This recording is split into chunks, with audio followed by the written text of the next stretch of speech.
Ini kan kaidahnya. Allah tidak mungkin menguji seorang hamba di luar batas kemampuannya. Jadi kalau kita sedang punya ujian di rumah kah, pekerjaan kah, kehidupan sosial kah, sebesar apapun ujian itu, kata Allah, memang karena Anda yang sanggup. Kalau nggak sanggup gak akan diuji. Di ujian itu berbanding lurus dengan kemampuan. Mustahil seorang hamba diuji di luar batas kemampuannya. Jadi kalau Anda sekarang pun sedang punya masalah sebesar apapun, kata Allah, memang cuma kamu yang sanggup, yang lain tidak. Maka jangan mengeluh. Jangan Anda katakan, ya Allah, why me? Kenapa saya? Kata Allah, why not? Memang kamu yang mampu. Yang lain tidak. Nah, ketika Anda bisa menerima itu dengan sabar, baru datang kalimat kedua. Wassalah. Kemudian datang tunaikan sholat dan mintakan solusi kepadaku lewat sholat. Ya, sedikit ya. Lihat sini. Saya berikan sedikit uraian Al-Quran. Saya boleh menulis sini? Boleh ya? Ibu, maaf, agak jauh. Ibu kelihatan ini? Oh, belum saya tulis. Bagaimana bisa kelihatan? Luar biasa. Cuma di Pertamina, belum ditulis, sudah kelihatan. Maaf, padahal. Lihat sini, wasta'inu. Baik, ya. Saya ingin sedikit sekali. Ini redaksi Quran itu indah sekali diksinya. Wasta'inu. Lihat sini. Kata Allah, jika Anda punya persoalan dalam hidup, maka mintakan solusi. Terima dulu masalahnya dengan sabar, karena kita dipercaya oleh Allah. Gini, cara memahaminya. Allah aja percaya dengan kita. Masa kita nggak percaya diri? Allah yakin dengan kita mampu. Masa kita nggak yakin? Terima dengan sabar. Kemudian wassalah, mintakan solusinya lewat salat. Kata perintahnya dibuka dengan kalimat wasta'inu. Kalau kita ingin rubah kata perintah ini, fi'il amr, ingin dirubah ke dalam bentuk permohonan, minta, maka rubah kalimatnya menjadi nasta'in. Lihat, nasta'in. Baik, wasta'inu, kata Allah, kalian punya persoalan, ayo minta solusi padaku. Terus kita pengen minta, ya Allah kami ingin minta. Maka dalam bahasa Arab, kalau kita ingin merubah kalimat ini ke dalam bentuk permintaan, kita katakan nasta'in. Saya tanya pada Anda, pernah nggak dalam sholat kita mengucapkan kalimat nasta'in? Ada? Masih ingat? Baik, apa kalimatnya? Iyyaka na'budu wa iyyaka nasta'in. Perhatikan, iyyaka na'budu wa iyyaka nasta'in. Iyyaka na'budu, iyyaka, ya Allah, engkau perintahkan aku untuk ibadah. Maka sekarang aku ibadah, sholat, hanya kepadamu saja. Kan kata Allah, kamu sholat. Terus kita katakan, iyyaka na'budu. Sekarang kami sholat, ya Allah. Nama lain sholat itu ibadah.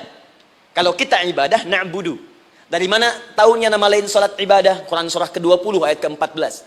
Fa'budni wa aqimis sholat li dzikri. Ibadah kepadaku, caranya sholat.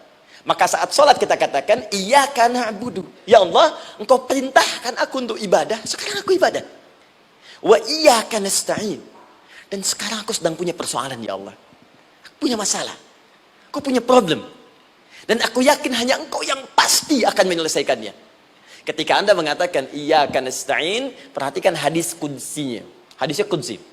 Ya. Al-Imam Al-Bukhari meriwayatkan, Imam Muslim meriwayatkan, An-Nasai meriwayatkan dari sahabat Abu Hurairah radhiyallahu ta'ala anhu. Ada lagi yang dari sahabatnya Anas bin Malik. Perhatikan kalimatnya. Idza qala al-'abdu iyyaka na'budu wa iyyaka nasta'in, jika hambaku dalam salatnya benar membacanya, benar dari awal salatnya sampai dengan kalimat iyyaka na'budu wa iyyaka nasta'in, ya Allah, sekarang aku ibadah kepadamu dan sekarang aku punya persoalan. Aku mohonkan solusinya darimu. Kata Allah, hadza baini wa baina 'abdi. Ini perjanjian antara aku dengan hambaku. Wali 'abdi, hadisnya qudsi, wali 'abdi, kalau hambaku benar salatnya sampai kalimat ini, ma sa'ala, apapun yang dia minta sekarang aku akan kabulkan. Aku akan kabulkan. Pertanyaan saya, berapa di antara kita yang sholat sampai detik ini, ribuan kali ruku dan sujud, yang memanfaatkan momentum ini untuk memohon? Siapa di antara kita yang ketika sholat memohon kepada Allah solusi? Jangan-jangan selama ini sholat itu hanya menjadi formalitas saja. Takbir, ruku, sujud, salam, selesai. Takbir, ruku, sujud, salam, selesai. Padahal Allah sudah menunggu, hambaku, kamu itu punya masalah apa? Makanya setiap waktu dibagi 5 supaya hidup kita ringan. Subuh ke zuhur punya masalah, zuhur salat. Begitu kita mohon, tuntas masalah itu. Zuhur ke asar punya persoalan, asar salat. Dijawab oleh Allah, tuntas persoalan itu. Karena itu semua nabi dan rasul, bahkan orang soleh, ketika punya persoalan dalam hidupnya, even itu hanya menulis karya ilmiah, maka mereka akan memulai dengan salat dan minta kepada Allah Subhanahu wa taala. Teman-teman kenal Nabi Zakaria? Bagus. Baik, di sana belum tulis sudah kelihatan, sini kenal Nabi Zakaria, alhamdulillah. Tapi nggak apa-apa, saya ke Sukabumi Pak, ada yang kenal Fir'aun. Kenal Fir'aun, kenal, bagus. Sukabumi hubun dunia, suka itu hubun, bumi itu dunia. Baik. Teman-teman, Nabi Zakaria itu diuji oleh Allah. Maaf, belum punya keturunan. Dan semua nabi punya ujian. Jadi jangankan kita, nabi aja yang jelas surganya punya ujian. Ya, Anda pernah sakit, Nabi Ayub sakitnya lebih parah dari kita. Ya, Anda di keluarga belum ada keturunan, Nabi Zakaria pernah lebih daripada kita. Sampai rambutnya memutih, fisiknya sudah letih, dan menurut medis, maaf sekali, istrinya divonis tidak mungkin punya keturunan, monofus dan mandul, mustahil. Secara klinis, gak mungkin. Secara medis, tidak mungkin. Maka Allah tunjukkan satu isyarat yang sangat luar biasa. Jika Anda mendapati situasi, makhluk mengatakan ini mustahil dan sudah angkat tangan, ini tanda pertama dari Allah, langsung tinggalkan pendapat manusia, langsung memohon kepada Allah. Maka turunlah beritanya di Quran surah ketiga Ali Imran ayat 38 sampai 39. Paling kanan sebelah atas di mushaf. Sekarang perhatikan kalimatnya, saya mau sambungkan dengan Al-Fatihah tadi. Hunalika da'a Zakaria rabbah. Di mihrabnya Nabi Zakaria salat bermohon kepada Allah. Qala rabbi habli min ladunka dzurriyyatan thayyibah. Kemudian ia berdoa, Rabbi habli, ya Allah yang maha memberi tanpa batas. Ini adab pertama, kalau teman-teman mau berdoa, sebut nama Allah sesuai dengan hajat kebutuhan kita. Itu yang disebut dengan Al-Asma'ul Husna. Di Asma'ul Husna itu bukan nama-nama indah yang sekedar dihafal, bukan. Tapi nama yang diberikan oleh Allah sesuai dengan kebutuhan hidup kita. Dalilnya Quran surah ke-17 ayat 110. Ya, paling kanan sebelah atas di mushaf, ke pertengahan. Ya, kata Allah, Qulid Allah. Jika Anda punya persoalan, sebut nama Allah. Allah Awir Rahman atau Ar-Rahman. Ayyamma tad'u, tapi kalau Anda ingin spesifik meminta, falahul asmaul husna. Pilih nama Allah, ia punya nama-nama yang indah sesuai kebutuhan kita. Jadi kalau teman-teman misalnya minta kelancaran rezeki, sebut ya Allah ya Razzaq. Anak mau ujian, ya Allah ya Al-Alim.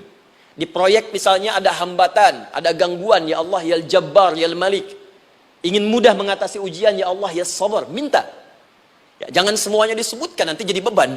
Ya, Allahumma ya Rahman ya Al-Malik ya Al-Quddus ya Sabar, gitu kan? Yang tadinya nggak punya masalah jadi punya masalah, gitu kan?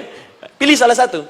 Nah, jika Anda ingin memohon pada satu hal yang mustahil menurut manusia, maka minta dengan menyebut nama Allah yang memberi tanpa batas, mustahil di dalamnya. Nama Allah tersebut namanya Wahhab. Wahhab. Ya Allah, ya Wahhab. Al-Wahhab. Kalau kita rubah dalam bentuk permintaan, maka singkat kalimatnya dengan hab. Hab. Untuk sendiri habli, untuk banyakkan hablana. Rabbana hablana min azwajina wa dzurriyyatina qurrata a'yun. Nabi Zakaria minta karena sendiri yang mengalami situasi itu, maka beliau katakan, Rabbi habli. Ya Allah, habli min ladunka. Ya Allah yang tak punya batas dalam pemberian. Mereka mengatakan aku tak akan punya keturunan. Mereka mengatakan mustahil aku punya anak. Dan aku yakin kau memberi batas tanpa memberikan pemberian tanpa batas. Aku mohon darimu saja. Darimu saja. Dzurriyyatan thayyibah, keturunan-keturunan terbaik. Innaka sami'ud du'a. Engkau pasti mendengar doa saya. Kalau pada yang maha memohon saja, maha mendengar saja tidak mengabulkan, lantas kepada siapa lagi aku mesti minta? Tapi poinnya bukan itu. Poinnya adalah ini disampaikan oleh Nabi Zakaria dalam keadaan sedang sholat. Mesti berdiri dalam sholatnya. Dalam bahasa Arab berdiri disebut dengan qaimun, qaim, berdiri. Sedang sholat disebut dengan yusolli. Perhatikan ayat 39-nya. Fanadathul malaikatu wa huwa qaimun yusolli fil mihrab. Maka seketika ketika doanya selesai dipanjatkan, sholatnya belum selesai. Doanya selesai dipanjatkan, seketika datang malaikat menyampaikan, kamu dapat kabar gembira, Anda akan punya anak, bahkan namanya langsung diberikan oleh Allah, Yahya, artinya hidup. Yang mustahil menurut manusia, lahir dari rahim seorang perempuan yang divonis monopause dan mandul, kata Allah, bagiku yang gak ada yang mustahil. Jadi dan hidup dia.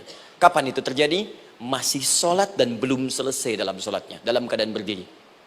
Sekarang saya tanya Anda, kita membaca iyyaka na'budu wa iyyaka nasta'in dalam keadaan ruku atau sujud? Sujud, berdiri. Berdiri teman-teman. Betul kan? Dalam keadaan berdiri saat baca Al-Fatihah. Iyyaka na'budu wa saat kita mengatakan wa iyyaka nasta'in, Allah balik bertanya, apa yang kamu butuhkan? Nabi Zakaria itu sholat dulu baru minta. Kita umat Nabi Muhammad karena keutamaan nabinya, sebelum sholat udah ditunggu. Butuh apa? Mau minta apa? Karena itu saya ingin katakan, ayo manfaatkan momentum sholat ini. Jangan sekedar kita kemudian tunaikan formalitas, tapi kita tidak mendapatkan keuntungannya. Ayo, semuanya, dari mulai takbir